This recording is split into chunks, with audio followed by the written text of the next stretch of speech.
তিনটে গল্প শোনাবো। তিনটি গল্পের রূপকথা তিন ধরনের: বিশ্বাস, ভরসা, আশা। এই তিনটে গল্পের মাধ্যমেই জানি না কতটুকু শিখতে পারবো। তো চলুন গল্পটি শুরু করি। প্রথম গল্পটি হয় একটি গ্রামকে দেখিয়ে, যেখানে প্রায় অনেক বছর বৃষ্টি হচ্ছে না। গ্রামের বাসীরা হাহাকার, তাদের খেতে ফসল নেই, তারা খেতে পারছে না।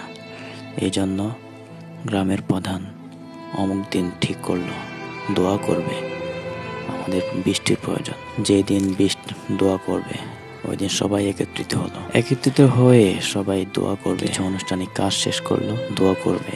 এমন অবস্থায় দূর থেকে এক ছোট্ট বালক এগিয়ে আসলো। সে ছাতা নিয়ে এসে গ্রামের প্রধানের কাছে আসলো আর প্রধানকে বলল, আজকে বৃষ্টি হবে, আকাশের আবহাওয়া ভালো না, তাই ছাতা নিয়ে আসলাম।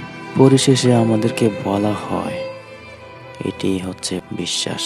আমাদের বর্তমান সমাজে বিশ্বাসটুকু যে কোথায় হারিয়ে গেছে আমরা নিজেরাও জানি না। নিজেদের অজান্তে আমাদের বিশ্বাসটুকু কোথায় হারিয়ে গেছে। তো সব সময় আমাদের বিশ্বাস রাখতে হবে, সবকিছুর উপরে বিশ্বাস রাখতে হবে।